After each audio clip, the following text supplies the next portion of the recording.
অনেক সময় আগে এক গ্রামে 7 ভাই থাকত। তাদের একটি ছোট বোন ছিল, যার নাম ছিল চম্পা। তারা সবাই একে অপরকে খুব ভালোবাসত। শৈশবে বাবা মায়ের মৃত্যুর পর তারা নিজেদের দায়িত্ব পালনে অটল ছিল। 7 ভাই প্রতিদিন জঙ্গলে শিকার করতে যেত এবং তাদের ছোট বোন ঘরে থেকে তাদের জন্য রান্না করত।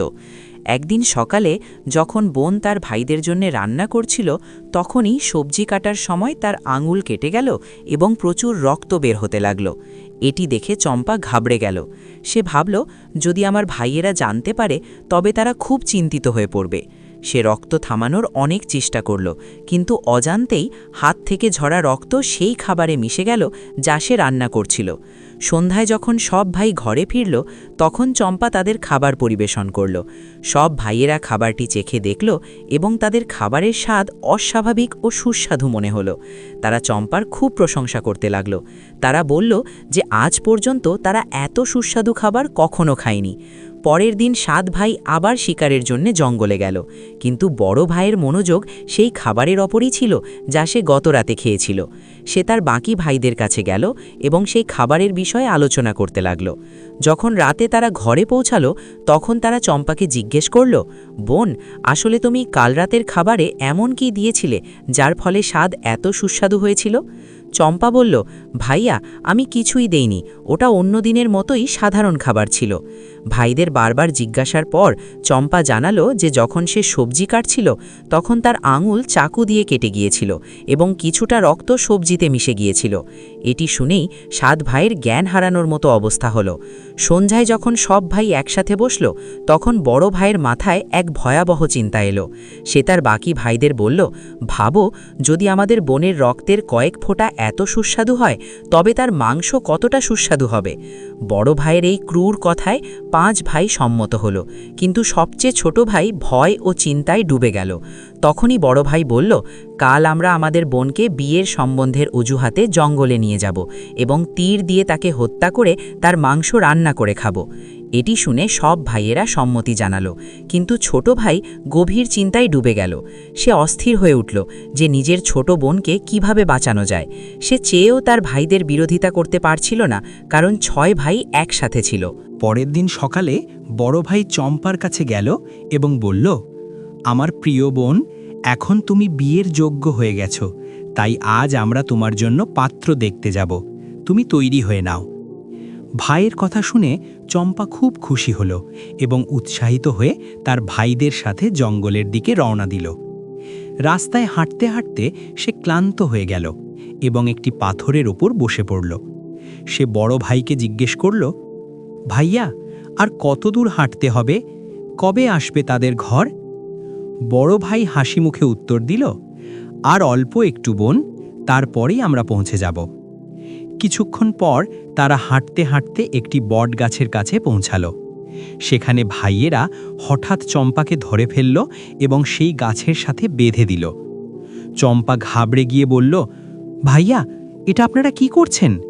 কিন্তু এখন ভাইদের মুখ থেকে ভালোবাসা এবং দয়ার অনুভূতি শেষ হয়ে গিয়েছিল। চম্পা বুঝে গেল যে তারা তাকে হত্যা করতে চলেছে।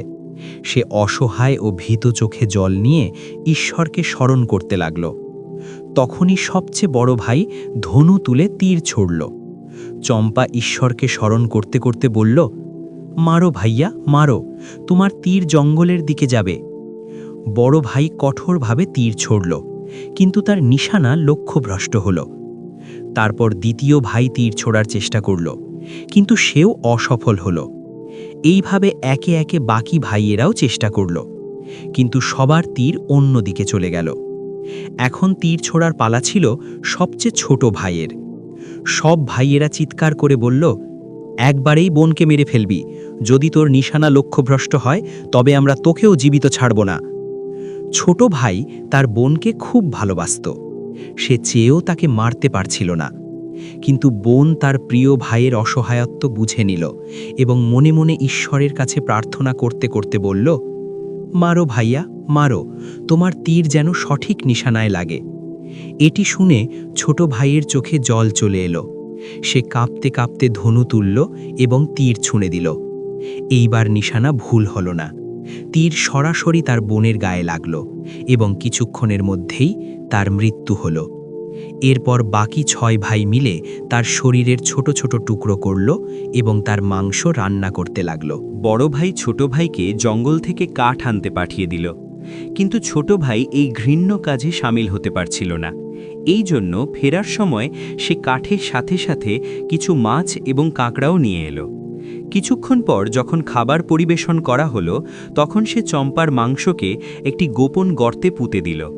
সময় কাটতে লাগলো এবং সেই জায়গা থেকে একটি বাঁশ গাছ বেরোলো এবং ধীরে ধীরে সেখানে একটি বাঁশ ঝাড় তৈরি হলো। একদিন সেই জঙ্গল দিয়ে সাধু গোরক্ষনাথ যাচ্ছিলেন। তখনই তার নজর সেই বাঁশঝাড়ের ওপর পড়ল। তিনি অনুভব করলেন যে এটি কোনো সাধারণ বাঁশ নয়, বরং দিব্য শক্তি সম্পন্ন বাঁশ ছিল, যা বাকি বাঁশগুলোর থেকে আলাদা ছিল। সাধু কিছুক্ষণ ভাবলেন এবং সেই বাঁশের কঞ্চি থেকে একটি বাঁশি তৈরি করলেন। তিনি প্রতিদিন আলাদা আলাদা গ্রামে যেতেন এবং বাঁশি বাজিয়ে ভিক্ষা চাইতেন। একদিন সাধু হাঁটতে হাঁটতে সেই গ্রামে পৌঁছে গেলেন যেখানে 7 ভাই থাকত। তাদের মধ্যে 6 ভাইয়ের বিয়ে হয়ে গিয়েছিল, যেখানে সবচেয়ে ছোট ভাই এখনও অবিবাহিত ছিল। সে তার বোনকে ভুলে যায়নি। যখন সাধু বড় ভাইয়ের বাড়িতে ভিক্ষা চাইতে পৌঁছালেন, তখনই হঠাৎ বাঁশি নিজে নিজেই বেজে উঠল এবং তা থেকে এক অদ্ভুত আওয়াজ এলো।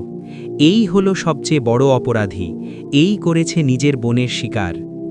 এটি শুনতেই সাধুর জ্ঞান হারাবার মতো অবস্থা হলো, কিন্তু বড় ভাইয়ের গায়ের লোম খাড়া হয়ে গেল। সে চিনে নিল যে এই আওয়াজ তার ছোট বোনের। বড় ভাই ভয় পেয়ে গেল যে পাছে গ্রামবাসীর সামনে তার রহস্য ফাঁস না হয়ে যায়। সে তার স্ত্রীকে বলল, তাড়াতাড়ি সাধুকে ভিক্ষা দাও এবং বিদায় করো। সাধুও ভিক্ষা নিয়ে কিছু না বলে সেখান থেকে চলে গেলেন। এরপর সাধু দ্বিতীয় ভাইয়ের বাড়িতে গেলেন। সেখানেও বাঁশি থেকে সেই একই অদ্ভুত আওয়াজ বেরোল, যা শুনে সব ভাইয়েরা ভয় পেয়ে গেল। তারা চিন্তিত হয়ে পড়ল পাছে তাদের অপকর্ম সবার সামনে না চলে আসে। একইভাবে সাধু সবচেয়ে ছোট ভাইয়ের বাড়িতে গেলেন। সেখানে বাঁশি মধুর সুরে বলে উঠল, বাজরে বাঁশি, এই হলো সত্য এবং ভালো ভাইয়ের ঘর। এই মধুর আওয়াজ শুনে ছোট ভাই আবেগপ্রবণ হয়ে পড়ল। সে সাধুর কাছে বিনতি করল যে দয়া করে এই বাঁশিটি আমাকে দিয়ে দিন, আমি এটি সবসময় নিজের কাছে রাখব। আমার মনে হয় এতে আমার স্মৃতি লুকিয়ে আছে। সাধু তার আবেগ বুঝতে পারলেন এবং বাঁশিটি তাকে সঁপে দিলেন। সাধু চলে যাওয়ার পর ছোট ভাই বাঁশিটিকে একটি পবিত্র স্থানে রেখে দিল। সে সেই বাঁশিটির দিকে তাকাতে লাগল যেন তার কোনো অতীত মনে পড়ে গিয়েছে। কিন্তু কিছুদিনের মধ্যেই সে তার ঘরে অদ্ভুত জিনিস অনুভব করল। প্রতিদিন যখন সে কাজ থেকে ফিরত, তখন দেখত যে ঘরের সব কাজ হয়ে গিয়েছে, জামা কাপড় নিজের জায়গায় ভাঁজ করে রাখা আছে।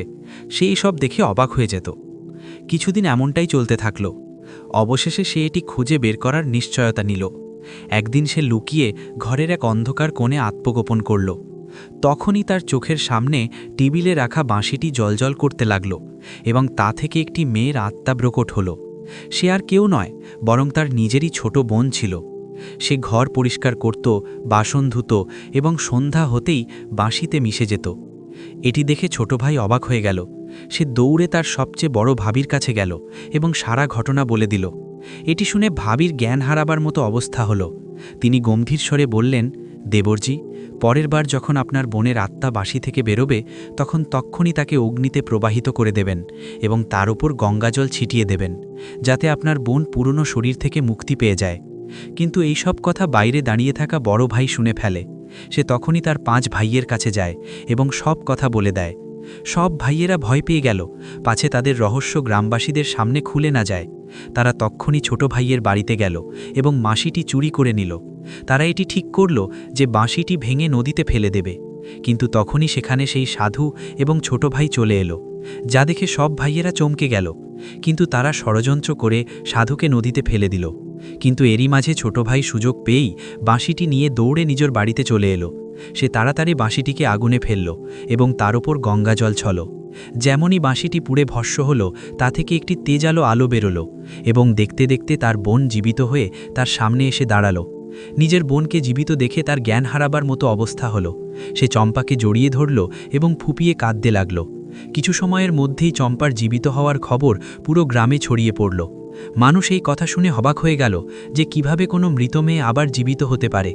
যখন গ্রামবাসীরা এটি দেখার জন্য জড়ো হলো, তখন ছোট ভাই পুরো সত্য সবাইকে বলে দিল, যে কিভাবে তার ভাইয়েরা মিলে নিজেরই ছোট বোনকে মারল এবং তাকে রান্না করে খেয়ে নিল। ছোট ভাইয়ের কথা শুনে গ্রামবাসীদের গায়ে লোম খাড়া হয়ে গেল। তারা রাগের মাথায় বলল যে এমন পশুদের সমাজে থাকার কোনো অধিকার নেই, যারা নিজেরই বোনকে নির্মমভাবে মেরে দিয়েছে। এদিকে সাধুকে নদীতে ফেলার পর 6 ভাই তাদের ছোট ভাইয়ের খোঁজে গ্রামে ফিরল, যেখানে সব গ্রামবাসীরা তাদের ক্রোধ এবং ঘৃণা ভরা নজরে দেখছিল। তারা সবাই তাদের ছোট ভাইয়ের বাড়িতে পৌঁছল, কিন্তু সেখানে নিজের ছোট বোনকে জীবিত দেখে তাদের চক্ষু চড়ক গাছ হল। তারা সেখান থেকে পালাতেই যাচ্ছিল, কিন্তু তখনই সব গ্রামবাসীরা মিলে তাদের ধরে ফেলল এবং মাঝ রাস্তায় একটি গাছের সাথে বেঁধে দিল। ভয়ে সব ভাইদের অবস্থা খারাপ হয়ে গিয়েছিল। সব গ্রামবাসীরা অগ্নিশর্মা হয়ে বলল, এদের জ্যান্ত জ্বালিয়ে দেওয়া হোক, এই নির্দয়দের বেঁচে থাকার কোনো অধিকার নেই। গ্রামবাসীরা তাদের জ্বালাতেই যাচ্ছিল যে তখনই তাদের ছোট ভাই নিজের বোনের সাথে সেখানে চলে এলো। তারা গ্রামের মোড়লকে বলল, এদের মেরে আপনারা সবাই পাপের ভাগীদার হবেন না, এদের গ্রামের বাইরের জঙ্গলে ঘুরে বেড়ানোর জন্য ছেড়ে দিন। সব গ্রামবাসীরা তাদের কথা মেনে নিল এবং তাদের জঙ্গলের দিকে ছেড়ে দিল। সব ভাইরা জঙ্গলে ঘুরতে ঘুরতে সেই বাঁশঝাড়ের কাছে পৌঁছে গেল, যেখানে তারা তাদের বোনের মাংস পুঁতেছিল। সেই সব ভাইরা সেই বাঁশঝাড়ের পাশেই একটি কুঁড়েঘর বানিয়ে থাকতে লাগল। তারা প্রতিদিন জঙ্গলের গভীর অংশে যেত এবং শিকার করে জীবন ধারণ করত। যখন বৃষ্টির জল বাঁশে জমা হতো, তখন পরে তা তাদের খাওয়ার কাজে লাগত। কিছু সময় পর ধীরে ধীরে এক একে সব ভাইরা অসুস্থ হতে লাগল এবং তাদের মৃত্যু হলো। অন্যদিকে ছোট ভাই তার বোনকে এত বছর পর জীবিত দেখে খুব খুশি ছিল এবং সে তার বোনের সাথে এক নতুন জীবনের শুরু করল।